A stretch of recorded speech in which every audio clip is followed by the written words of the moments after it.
Happy whatever day it is. Wednesday, I think. Welcome in, y'all. Hope you're having a great day. I got a toy. I actually got up early this morning, and Beth's like, "What are you doing up?" And I got a new toy. It's a look at this thing I got. It's a Stream Deck XL. See that? And it's got these little buttons on it.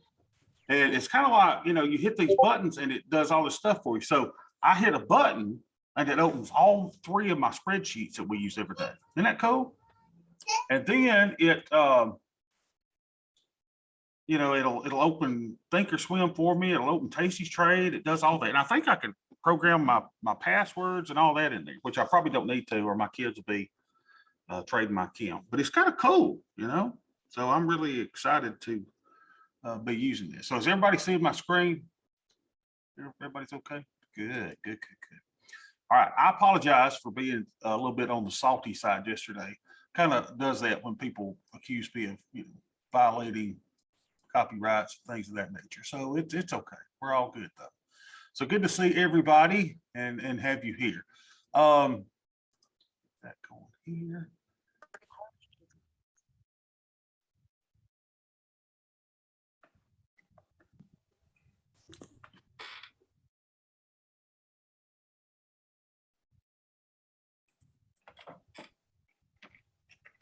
You just went on mute, Bobby.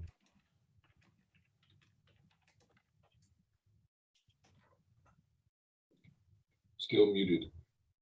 Now I can unmute myself. There we go. Hey, Rick, you retired joker, you. How's it going? Fine so far.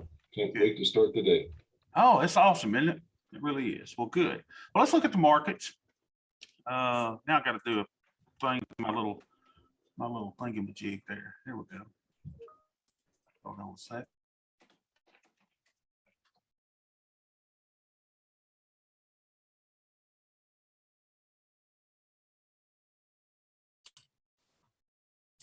You're muted again, Bobby. Unmute. All right, there. Now y'all hear me. All right, I'm But trying we to can hear you. We can't see your screen. We can't see your chart screen. Okay, hold on. Let me share that thing. Share screen. All right. There. Looks good. Okay, that looks good. Sorry, y'all, I'm playing with the toy, but someone tried to use our credit card last night to buy some stuff from Walmart. What's this guy's name, Beth, that did this? His name is, We'll get his phone number. Justin Tickle. Justin Tickle, huh? Justin Tickle. Hold on a minute, we'll get his phone number too. Hold on a second. Let's see if we can call him. He's got me as the pickup person. He's got you as the pickup person. And what did he order at Walmart? Are you ready? With our credit card. Equate mineral oil lubricant laxative liquid. A mineral oil lubricant laxative lubricant. And potty training in 3 days book. A potty training in 3 days book. And a And what else? 215 piece mechanical tool set. A 215 piece mechanical tool set. Yeah, that doesn't sound like somebody that needs my credit card. All right, let's call him.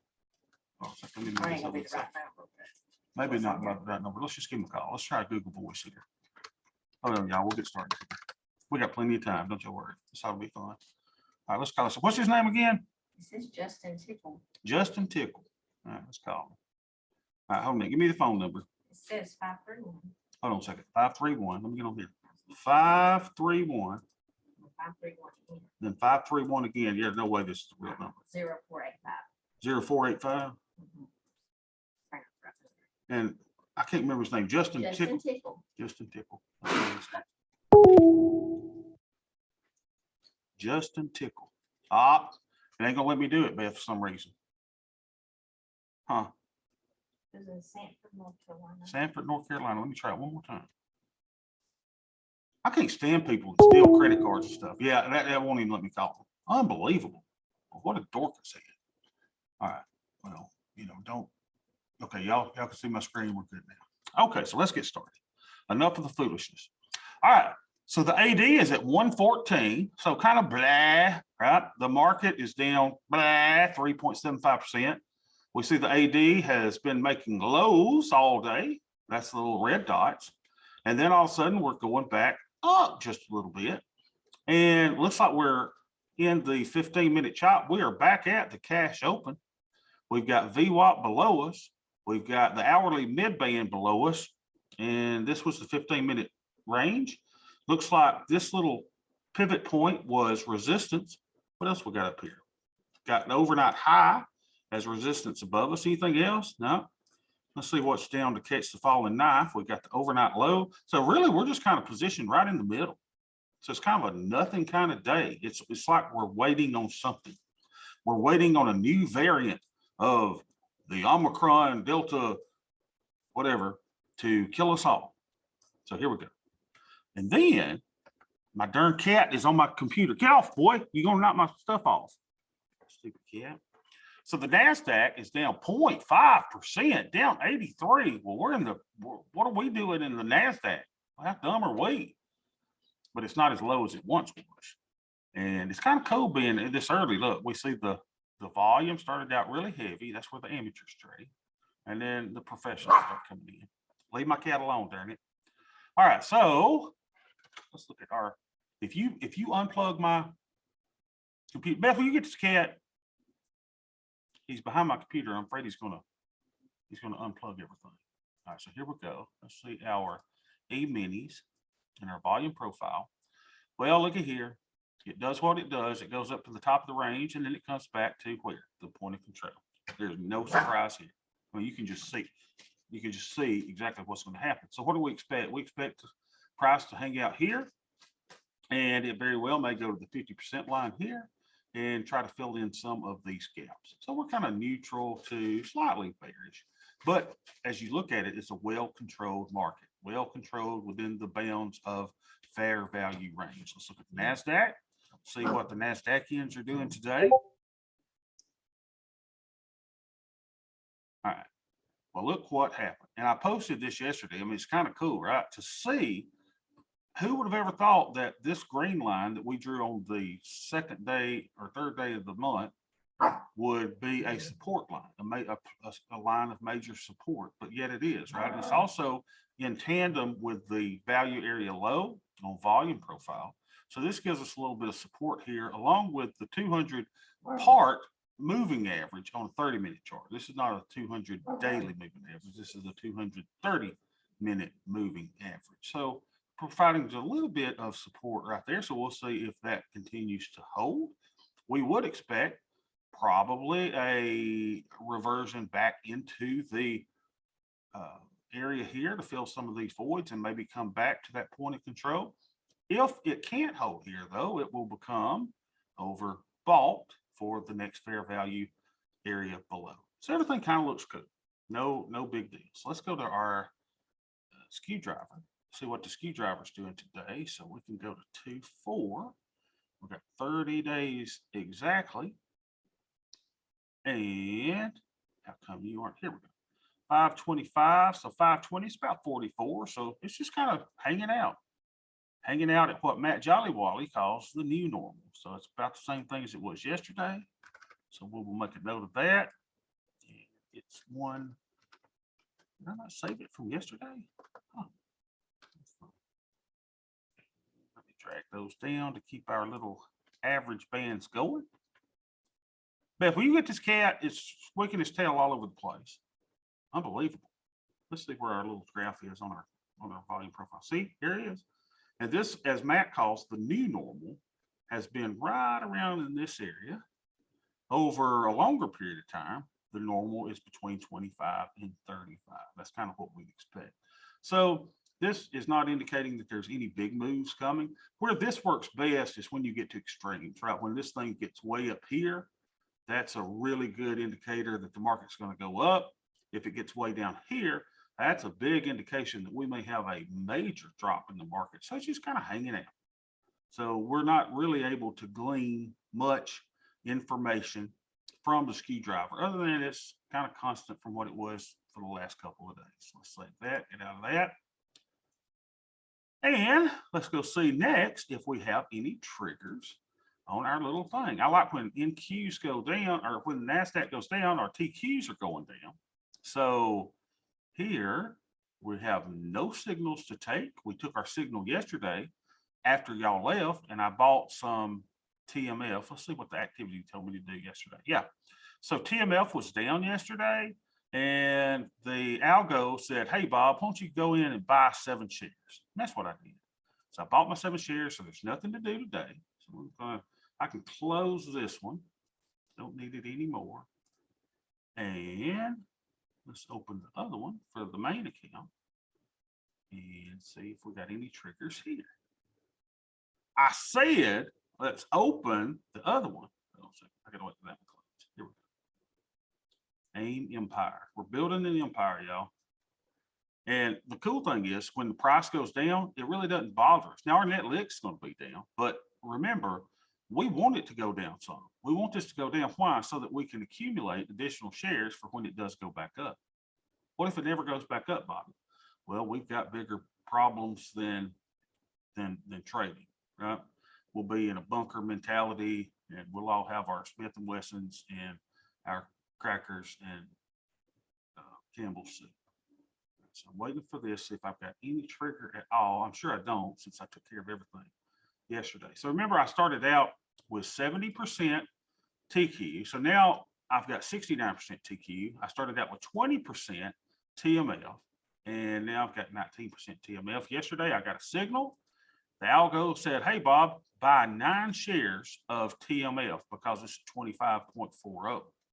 So I did that, and now it's at 25.78. See how the algo, the Licello algorithm, oh, I'm sorry, the Sweet Bobby algorithm, since I don't give credit to anybody else anymore. The Sweet Bobby algorithm says buy stuff when it's low and in hopes that it will go back up. So when things go down, we buy. When things go up, we sell. And we all just kind of take our cues from this. So what would happen today if the market was down 10%? So that means the tqqqs, if Nasdaq were down 10%, would be down theoretically 30%. We would probably take a big hit in our net lick, but I would remain unfazed because I'm going to accumulate shares on that way down. So let's say, for example, what's 70% of that? Let's see. So if it went down 10%, Nasdaq went down 10%, this would go down 30%. So what would that do to us? Okay, so that would be 163.27 times 0.7, right? That'd be a 30% drop. So what if this thing goes down to 114? Well, let's just pretend. Let's see what we would do today. We come in, and this thing would say, hey, Bob, buy 59 shares, you sleek son of a gun. And that's what I do. I go in, I buy 59 shares. But Bobby, look, now all of a sudden from you making money, now you're down 2,800. I got it. But that's the play. So what this has done is really something that's kind of cool, is it's taken away some of the fear of a crash in the market, because the algorithm is going to take care of itself and it's going to tell me what to do. So I no longer have that fear that the market is going to put me out of business. Because what would happen with the world on a 10% move down? That's when you start getting people calling their brokers and making changes to their accounts. I got to get out of the market. This thing is going to crash. This thing is going to, people get scared. So the emotions of fear and greed are dealt with by our strategy. Isn't that great? So I'm looking for a crash. I want to crash. Hey, Bob, what if your net lick is down 50%? I don't care. I'm going for the long term, baby. I'm going to accumulate shares on the way down. What if this thing drops, Bobby, and it goes down to $20? What if TQQ goes $20? Bobby, you're going to lose a ton of money. Well, I might, but I'm also going to buy 1,389 shares at $20. Everybody with me? Oh, you lost 21,000, Bob. I got it. I'm with you. But I'm going to buy 1,389 shares. I love it. I just love it. Now, I could just run this, but I think that we can improve upon our strategy if you and I can add a few little options trades. But if you don't want to add options trades to it, just run this. Run this. Now, if you were going to run just this, I would probably do something like the hedge fundies excellent adventure, right? I would do UPRO of 55% of your count. I do TMF as 45% of your count, and then let the little algo, direct you from there. If I was not doing any other thing, or you could do, 55% TQs if you're, a little adventurous like we are, and 55% of that and 45% TMF, and then just let the algo run. Check it once a month, check it once a quarter, whatever you want to do. And just don't worry about those daily, oh, I'm down 2,000, oh, I'm up 2,000, oh, I'm down, if that just gets old, man, there's no need. Just follow the algo. Let the algo direct you into what you should do, because the algo does pretty good, right? So let's say TQQ just goes up to 180. I'm gonna sell 4 shares. See, the algo tells me, hey, Bob, take some off the top, baby. Book your profits. That'd still give me with 199 shares. So we've got an algo that helps us. So the spreadsheet is shared. It's got all in the Discord room, it's got all the latest bells and whistles. It's got our rebalancing that we're going to do quarterly on it. So you will go back quarterly. And the thing that I mostly thought about, remember I told you I was going to do the back test of all back tests? I got about halfway finished and I said, you know what, screw this. I'm like, I don't need to do this. I'm like, because what it was doing is the algorithm was just spitting out cash. Oh my gosh, it was spitting out cash. And I'm like, remember I did the back test where it was spitting out cash and we had $1 million in the account and $600,000 or $700,000 of it was cash. It spits out cash, y'all. So if you want to remain at 69, 19, 12, do that. But if at the end of the quarter you go, you know what, I'm kind of believe that UPRO is going to do, you can do dynamic rebalancing. I would say probably quarterly, just do it regardless would be okay, but you can change your assumptions. So what if you become a little bit not as bullish as you are now? Well, you could do 50 and 30, 80 and 20, or you could change your desired amount up, and it would tell you exactly what to do. So if I was going to rebalance today, and I said, Bobby, I'm going to do that. I'm going to do 55% of my account into TQs, and I'm going to do 45% here. Right? It tells you exactly what to do. So you could rebalance immediately. So if I today go, oh gosh, I'm scared, I'm nervous, all I got to do is sell 40 shares of TQs to make it 55% of my portfolio. And I got to buy 485 shares of TMF to make it 45%. Isn't that great? We built all the tools for you. You got all the tools to do everything that you need. So 70, 20, 10 is my allocation. You've got to make a decision for your allocation. Now, keep in mind, I'm a risk taker. I take risk. You have to take risk in order to make money. Now, Rick is retired now, so he's at a different stage of his life than a lot of people. So, he may be saying, hey, I'm not going to do this. I'm going to slow down a little bit. Or maybe he says, you know what, Bobby, I'm just going to run this in SPY.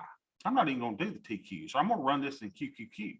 Forget the leverage ETF. So I built this so that you can do anything with it. You can run, say you're an Apple guy. Well, run Apple in this. Run whatever. You can add as many stocks as you want to. I've got hidden little things here when you can add other stocks and just copy those formulas down and do your percentage that you want in each one of those and run it.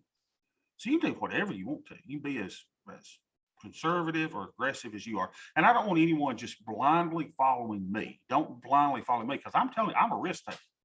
I will take the risk, because I grew up in an era when you rode your bicycle, we didn't have helmets. We didn't have elbow pads. We didn't have knee pads. We didn't have all that garbage. So we would ride our bicycles and we would jump creeks with it. We would build these humongous ramps, and then we'd end up, falling into the creeks, and we'd, get rocks all over us. And we did all that. I used to go fishing, and I can't believe I survived. We would go in the most snake infested areas, and I would wade the creek, and we'd go fishing. And I'd have to turn my head this way because the bushes were this far and the water was down here. Now I think about all the risks that I took when I was younger. Now I don't take some of those risks today. But when it comes to money, And when it comes to investing and trading, I am a risk guy. I will take risk, but it's an educated risk. It's a calculated risk. And I always hedge myself to the downside. For example, here's what I tell my students at Alabama. What I would do oftentimes is if I didn't know which classes I wanted, I would register for some extra classes so that I could check the teachers out. We didn't have the rate my professors and all those things to go back to in the time, see if it was a good professor. So you'd hear things about different ones. You go, I'm not sure about that. So I would register for extra courses and I would go and sample them, see how the syllabus was, see how the teacher was going to be, when I was in college. And then I would drop those classes that I thought were going to be too difficult or that were not going to be interesting or the teacher was horrible. So I was hedging my bets even back during undergraduate school. I'm going to take, sign up for extra so I can drop one. And that's what we do here. We are hedging ourselves to the downside, and we hedge ourselves with the Sweet Bobby hedge, excuse me, the 111 trade, which is for a grind down. And then we hedge ourselves with the VIX hedge. Also, another hedge that we have is the TMF that we have with the tqqq. But Bobby, we're going into a rising interest rate environment. I got it. But really, it's not that TMF is going to provide the daily hedge. It's going to provide the crash hedge. So when the crap does hit the fan and it goes down, that's when people flee from equities into bonds. So I know what bonds do in a rising rate environment.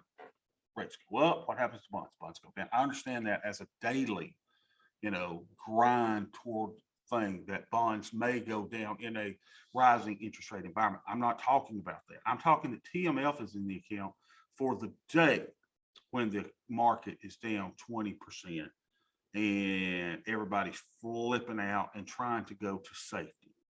That's when they buy bonds. And they're not looking at, the interest rate environment. They're not looking at it. That's why we go into bonds for safety. Yeah, don't forget drinking out of the garden hose. Yeah, exactly. Right? It's like I told my son the other day, he come home and his head was cracked open. I said, what happened to you? I said, who hit you? He said, the locker hit me. I said, look me in the eye, boy. I said, did someone hit you? I said, because if they do, you hit them back. I said, don't you ever start it, but you be the one to finish it. And I want my kids to be fighters. I want them to fight people. Y'all know how I got in a fight with the guy across the street, my neighbor over the mailbox. Y'all remember that? He threw the mailbox at me and all the kind of thing. You remember that? And I shot the gun in the air and blah, blah, blah. Maybe I don't remember that. Anyway, so, you got to be a fighter. So take risk. Take risk in life. That's what we do. We take risk. And let's say you're going to run the 10-year millionaire plan. I had my ex-friend to do a rude comment on my YouTube video. He says, I can't wait to see how many people blow up their accounts because of you, Bobby. And I said, you know what? I'm telling them the risk. People, there's a risk in the 10-year millionaire where you dollar cost average into tqqqs over 10 years and don't look back. There's risk in that. But you know what the maximum risk is? The maximum risk is that if you're doing it $500 a month times 12 months, that's $6,000 a year. You do that over 10 years, that's $60,000. Is it possible that you could lose $60,000? Yes. But it's also possible that you could make $1.9 million. I will take that risk. And on top of it, if you are running the Lacello algorithm while you're dollar cost averaging into TQQ, then something unique happens. You get to a point where that thing pops out cash. So you can then go, okay, I'm 70% in cash and you're just 30% in TQs. And you're like, let it run, let it run, let it run. So there's all different ways that we can skin this trading cat. All kinds of ways that we can do that. And it's all there available for us. You just got to make really, really good decisions. But I'm hoping, Rod, you remember the day that Rod was like, oh God, it's under the 200-day moving average. And it was really the 30 moving average, right? He's like dumping out of everything. We don't dump out. We don't dump. We don't puke. That's what we've called it. We don't puke our positions. We have a plan. We stay with the plan. We're very regimented. We're mechanical. We're strategical. And we have a methodology that we follow. And, You either buy into it or you don't. But the cool thing is, I don't want you just doing tqqq because I'm in. Because I'm drinking Dr. Pepper and I'm going to Walgreens over CVS because Walgreens is in the queues. Beth is going to Ross stores. You know, I need to get me a Costco card. Costco's in there. I believe in the companies. Most of them. Moderna is in the queues. So those companies I'm going to support, and we're going to believe that over a extended period of time that they are going to do really, really well. If you're not so bullish on those 100 companies, you should diversify further. You should go to maybe UPRO or to SPY or to the Russell or to IWM. So there's all different kind of ways that you can do this. Don't just blindly follow me, because I do need to let you know I will take risk. I will take risk, but they're calculated, they're educated, and they're hedged to the downside. All right, so with that said, let us, and I told you I didn't want to look at my hedges as much, but I'm just going to give it a quick glance. Okay, quick glance at the hedges. We look at the black swan, the Sweet Bobby hedge. It's going to take me a while to get that taken care of. 15%. We go to high the simulations so we can see what my hedge looks like. In the event we got a humongous drop, I go down to 20% out of the market. Where am I at 35? Where am I at, Bob? Yep, I'm at 20. So here's 20% out of the market. I'm up 106,000. Give it a quick little look for my portfolio beta weighted, and I would be up 38,000 on a horrendous drop to the downside. So my hedge is good. Okay, hedge is good. Let's look at VIX. Let's look at the VIX. Some of the best water I ever had came out of a garden hose. VIX. Where's my little charty bar? All right, here we go. Oh my gosh, oh behave. The crap is this? Who messed my chart up? Daily, 6 days, week, month, 3 hours, 1 year. How in the world? Who knows how to fix this? I think I'd be able to. There we go. There we go. Oh, let's see what the VIX is doing. So I don't want monthly. I want daily, don't I? Daily. There we go. Now we got it right. So we see that the VIX does what the VIX does. It does these little patterns like this, where it goes down, goes up, goes down, goes up, goes down, goes up. And now volatility is actually down just a little bit on this day when the market's down a little bit. So that's kind of cool, right? But we've already got all of our VIX hedges in. The VIX hedge, let's look and see if we've got them all in. We've got some at 13 days, we've got them at 41 days, we got them at 68 days, and we got them at 104 days. The next theoretical time that we should add a VIX hedge would be at 120 days. So we've got about 12 days before we even think about putting additional hedges on in VIX. How do you put the hedge on in VIX? Let me go over that really quick. It is simply this. We buy 10 delta calls, and we actually do use delta, at an amount of, take your account value. So say your account is at 50,000 and multiply it times 0.0025. That'll tell you how much money you should allocate to the VIX hedge. That's $125. So what you would do is go to the 120 days, look at delta, and we go to 10 delta. Delta, not probability of being in the money, but delta. You go to 10 and there it is, 75. Now, a lot of people are saying, well, the VIX hedge is not that good because the VIX would have to go up to 75 before you started blah, blah, blah, blah, blah. I got it. But I'm just mechanical with it. Because I think on a sufficient enough drop, it will go up to 75 or 80. It did during the March 20 crisis, right? So you may want to try to get cute with this and go, well, I'm going to go down here. Okay, I'm just telling you what the research showed is 10 delta performed the best than any other delta. Okay, and so what would I do? So here it is, the 10 delta.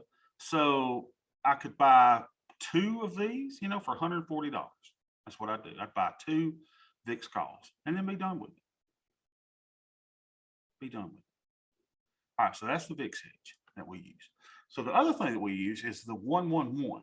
And let's look at our 111. I do it in the micros. You can do it in whatever you want to. You can do it in the ES. You can do it in SPY. I do it in the micros because I love the buying power. It doesn't take a lot of buying power because of span margin. You got to be careful span margin because span margin changes. So when markets drop big, span margin goes up. Next thing you're getting a margin call. Don't freak out if you ever do that. So I put this trade on daily. So let's look at what our current trades look like. Trade analysis.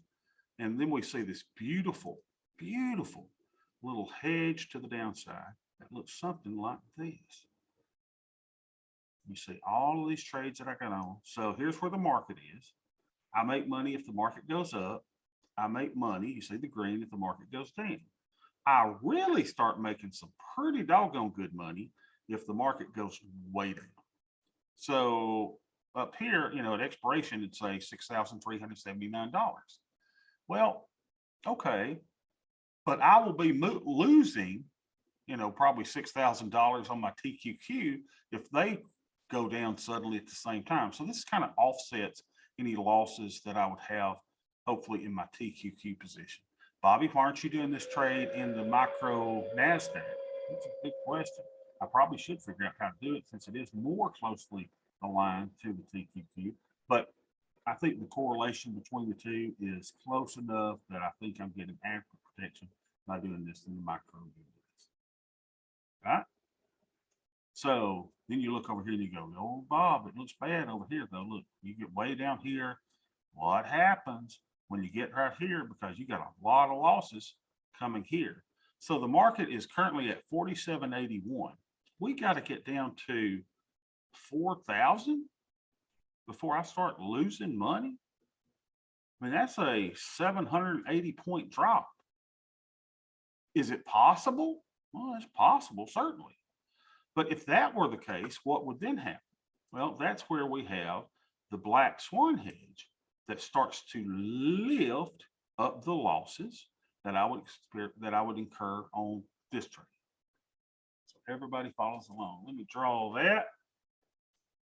It kind of looks like this. Looks like so the black swan hedge does what the black swan hedge does, and it starts giving me profits where I have losses, and it kind of evens it out a little bit. So that's what we're looking for. So everybody sees what the plan is. We have an income plan that gives us money when the market goes up. That's our TQs. Then we've got a grind down hedge. That's the 111. Oh, and I was so happy. The guy who says he's the inventor of the 111 trade, I have no idea if it's him or not. I got no reason not to believe him. He put his video out on the 111 trade like 10 months ago. He said, hey, guess what? I'm not going to sue you for using the 111 trade. And he gave a little winky face on it. So he's a really cool guy. I can't even remember his name. So if he came up with the 111 trade, I have no reason to doubt him. I appreciate him doing that. And I do need to acknowledge him for that, especially since he's not going to sue me for calling it a 111 trade. All right. So I'm not going to call this the Sweet Bobby 111 trade. I'll call it whatever his name is. I just got to look this up. All right. So everybody understands how to do it. Now let's put on the 111 trade. 111 trade. So we go to trade. I go to table, and let's put it on. I like going closest to 60 days. I just feel real comfortable there. And I put a long put vertical. Got to do them in 2 orders. Tastyworks will not let me do it in 1. And I make this 50 points wide. Okay, everybody with me, 50 points wide.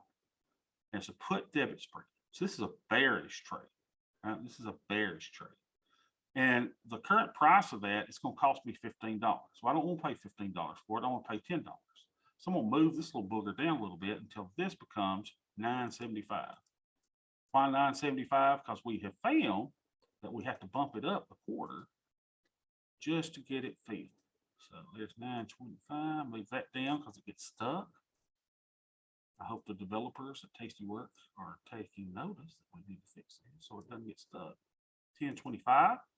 There's 10, and there's $9.75.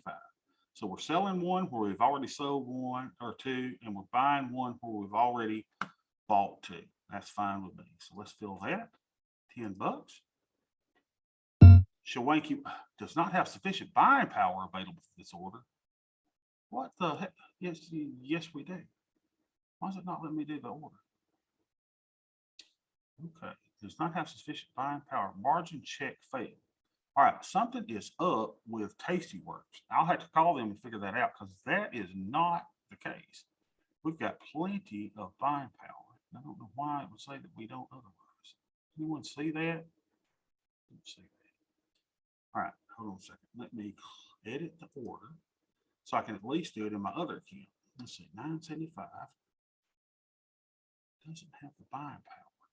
So what we could do, I mean, if you did get to a situation where you don't have the buying power to put it in, then yeah, there's no way that this trade is going to take $23,000 worth of buying power. No, that's wrong. I'm not sure what the problem is and why they're saying a trade that should take, you know, $400, $500 worth of buying power is 23,000. Now let's move this over to the side. And we'll do these same strikes over here. Now we'll know there's a conspiracy if it happens over here. This is cool. Trade macros. I'm gonna try to put it back in over there. I'm gonna try to close out of it and see if I can get back in over there because that should not be giving me that error. All right, so let's see here. We have the 4660, 54 days, 4660. But I will show you what you can do if you need to release buying power to put one on. Because this is kind of cool too. 4660. 660. So we're going to buy that one. Got to hold your control key down when you're doing multiple legs in Thinkorswim. So we'll go 4660, 50 down will be 4610. We're going to sell that one. So it's at 950 now. And then we got to sell one that's $20 deal. $20, $20. Let's do this 20 and a quarter. And let's bump this up to 1050 so that we know we'll get filled. Then in quarter increments in the macros. And we should get filled. I said, there we go. So we got plenty of buying power over here. We've got more buying power in the other account. All right, so let's go over here. Now let's look at our little forest for the day. Our deltas of our income driver 232. I told you that our overall deltas should be approaching the deltas of your TQs. If not, why have TQs? There's no need in having the TQs. Make sure you're beta weighted to SPY. So we're comparing apples to apples. Then you should have a little bit of negative deltas from our hedges. That's fine. So you want this to be positive and kind of approaching that, but it will be slightly less because of some of your hedges. Our theta was -40 earlier this week, so we're doing better now. We're down to -15. And our Vega is a very manageable -54. Negative Vega is what hurts you on the downside. Okay, but this is very manageable. We're down $332 on the day. So this is kind of cool, right? We're down in the TQs, but TMF is kind of helping us a little bit today. Looks like everything else is kind of hurting us other than our macros, which are helping us by they're up $16, $19, and that entire trade is up $1,100 there. So we're all doing good, right? Nothing to panic about, nothing to see here. So let's put our little trade in a group, and I'm going to try to go back into Tasty Works and do that order again. Let me just close it out. Hey, Bobby, can I ask a question? Yeah. All of your positive Vega, are those coming from your Sweet Bobby hedge? Yeah, let's look for at the that. most part. Let's look at that again. So yeah, it looks like of course, with no Vega, with no options on TML for TQ, right? So the VIX hedge is giving us positive Vega. The E-minis, which is solely our Black Swan hedge, is giving me positive Vega. That's where the most of it's coming from. And then of course we've got negative Vega from the micros trade. So these two do help offset the negative Vega of those micro 111s. Yeah. That answer your question, Rick?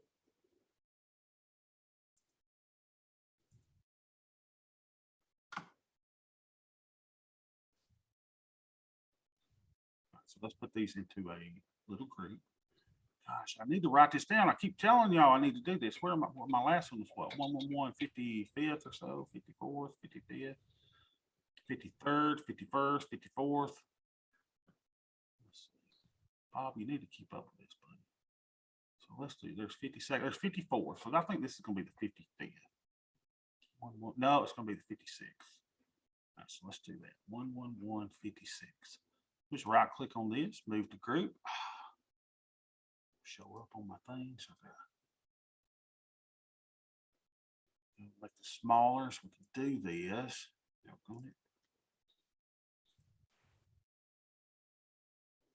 Yeah, I'm just so excited. I've never been to a point where I go, oh, if the market crashes, I'm gonna be happy. But I am, because I'm gonna buy the slot load of that tqqq 11156. Okay. So we got everything in its little place. Let's go back over here. Application settings, look and feel, and make everything really, really big.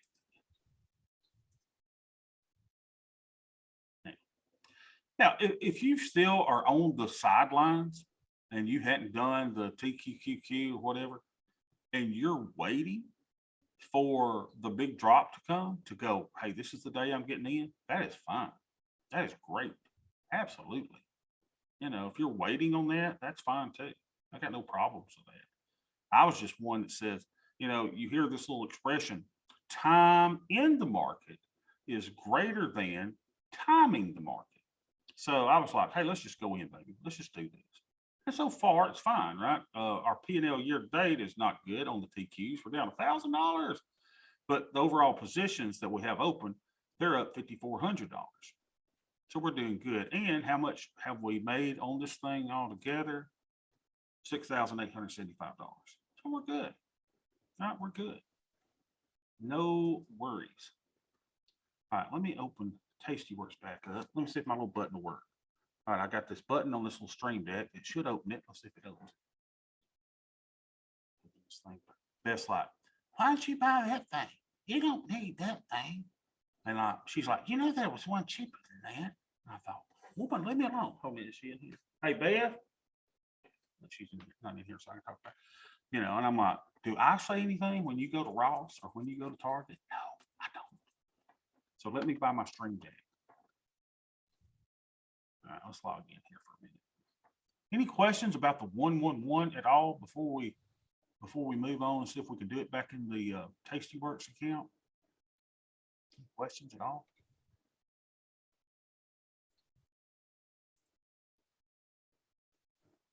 Oh, okay, here. Let's try it again. Let's see if it'll let us. So we got plenty of buying power, y'all. Now we've had this happen a couple times when Tastyworks gets a little freaky and they won't let you put your trade in. So let's see if we can do it this time. All right, so we'll go 54 days out. And there's no reason I can't do a long put. Did we even get filled on the long put vertical? No, we didn't get filled on that. They didn't even reject it. So I mean, that's a defined risk trade, y'all. So long put vertical, 50 wide. Right, 50 wide. We want to move that down. 4660 was where we were going. 4660, which means that would be at 4610. 4660. Okay, now let's see. Yeah, look at that. There is no way that a defined risk trade is going to give me a, you know, yeah, that's crazy. Look at that.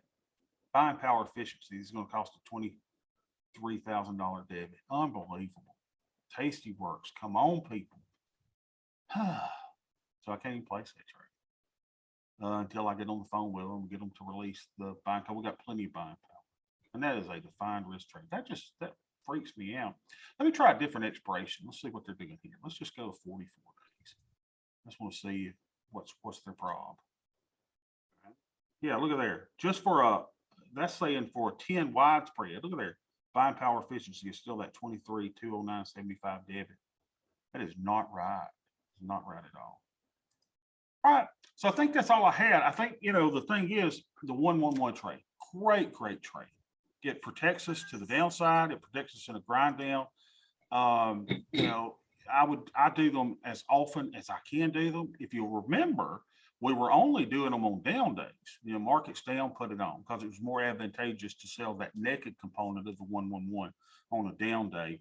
But now I'm just putting them on every day. And what it has done is it has replaced the daily put, 10 delta put that I was selling prior to that.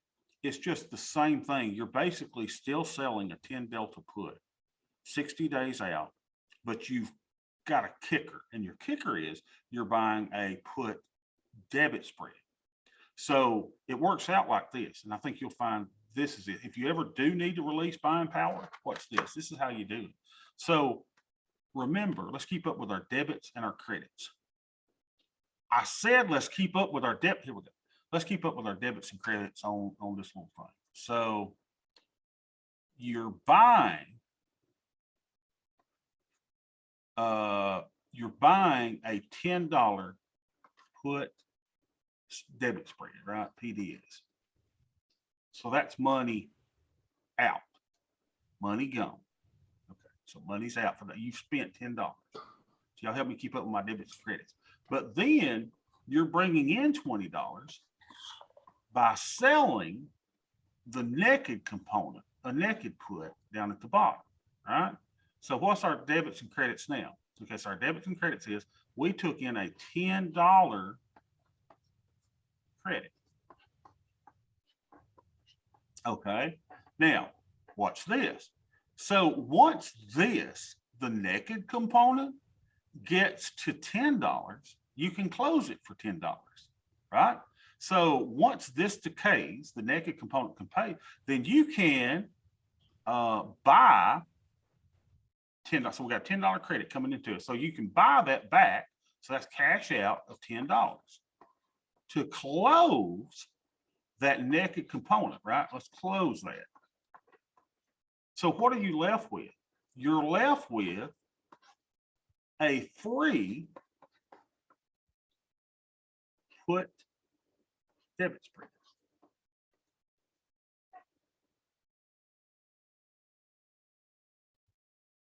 You're left with a free put debit spread. So what does that mean? That means you're left with a free hedge that you cannot lose money on. Isn't that cool?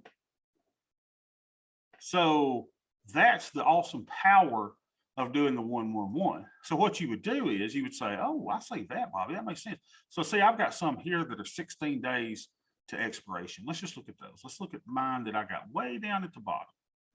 Let's see what we got way down here. Here's some. Okay, those are back on hedges. I know because there's 3535. And could I close these? Absolutely. On this black swan hedge. I mean, sorry, on the Sweet Bobby hedge. Yes, I could. I could close those at a 10 cents probably. Why am I not? Because I've got negative theta. I need the theta from these, so they're giving me a little bit of theta, so I'm not going to close them. Keep them open. They're way down here. There's a 0 probability of them being in the money. I kind of like that. Let's see what else we got here, though. All right, here we go. We've got a naked component here that I could close to release buying power for $1. Well, what did I sell this for? I sold this for $20. So I made $19 on this little bitty short put. I could close it for $1, absolutely. But I don't need to because I've got plenty of buying power, even though Tastyworks says I don't. But does everybody see that? If you need to release the buying power, release it. And then you're left with a put debit spread. I wish I could see this. Let's see. I wish I could model out the put debit spread for you. Let's see. Analysis. Yeah, let's try this. And let me take my orders off. I want y'all to be able to see what a put debit spread looks like. Everybody knows, right? Maybe you don't. Let's see. Trade, show positions. So now let's see if we can see what a put debit spread looks like. Put debit spread. I can never find that down. Looks like it's still showing my positions, doesn't it? I wanted y'all to see a put debit spread. Oh, let's see. How can I do that? Come on, Bob. Think about it, buddy. Think about it. Let's see. Yeah, that's showing my positions. Let's see, analysis. Take that off. Let's see. Printing expiration, Theo. Expiration. Take analysis off. There we go. Now let's try this. Long put vertical. Go. Ah, there we go. So a long put vertical, right, is buying one here and selling one down there. There you go. So y'all kind of see what a put debit spread looks like. Right, that's it. So you're buying one. What was we putting that one at? We was putting it at 46.60. Let's do that. And let's put this down at the 46.10. Yeah. So that's what a put debit spread looks like, right? So look, you got nothing but profit to the downside. Yeah, but Bobby, wouldn't you be losing to the upside? No, because keep in mind our debits and credits from the entire trade.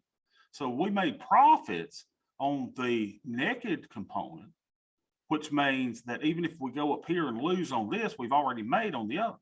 So the overall trade cannot be a loser. Y'all see the power of that?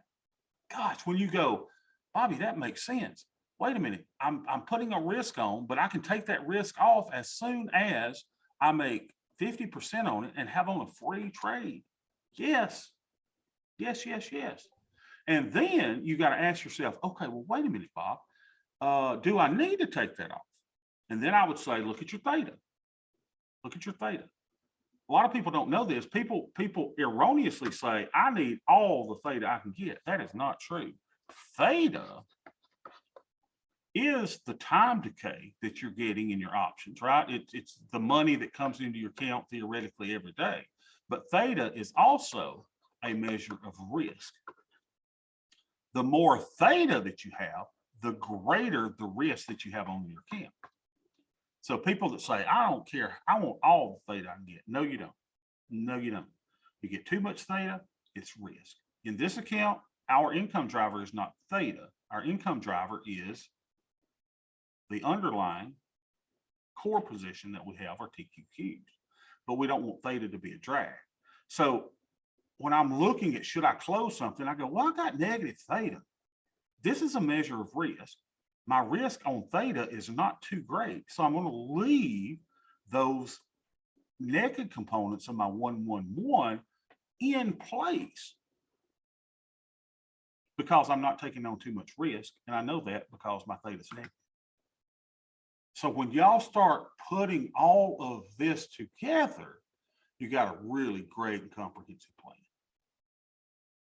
So we're trying to take the art out of it. We're trying to make it all science. We're trying to make it all, whatever. But all I can tell you is, how do I know that I don't need to take that risk off? Well, I know because of my theta.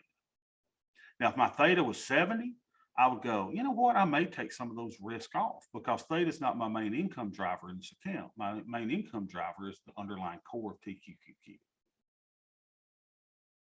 God, that's good. I mean, and I don't know when in a trading career that occurred to me, that I go, wait a minute, theta is a measure of risk. Theta equals risk. And when you start putting all of it together, you go, oh my God, that's exactly right. So I want positive deltas. I want manageable vega. I want it to either be positive or manageable. What is manageable? Well, negative 64 is very manageable. Maybe we will, put some standard on that for you of what that should be per whatever. But I think if you're following the overall plan, you're putting on the black swan hedges, you're harvesting the shorts, you're putting on new ones when the market's down 0.4 or more. When you're doing all the steps, your Vega is going to take care of itself. Your Vega is not going to be out of control. Why? Your Vega, negative Vega, is only coming from what trade? Well, your negative Vega is coming from your micro trades, right? The 111. That's where the negative Vega is coming. You don't have negative Vega from your VIX hedge. You don't have negative Vega from your black swan hedges. You don't have negative Vega from TMF or tqqqs because they're ETFs and we're not doing options on them. So they give us no Vega. So your Vega is only coming from your 111s. How do I know if I need to close the naked component of my 111s? Look at your theta. If your theta is positive, Remember, that's good, but you don't want too much theta because it's a measure of risk. So you can then close some of yours that are profitable and take the risk off. Oh, God, that's dynamite. Dynamite. That is, how do you know how to teach that? How do you know where that comes? It's just, you just do it.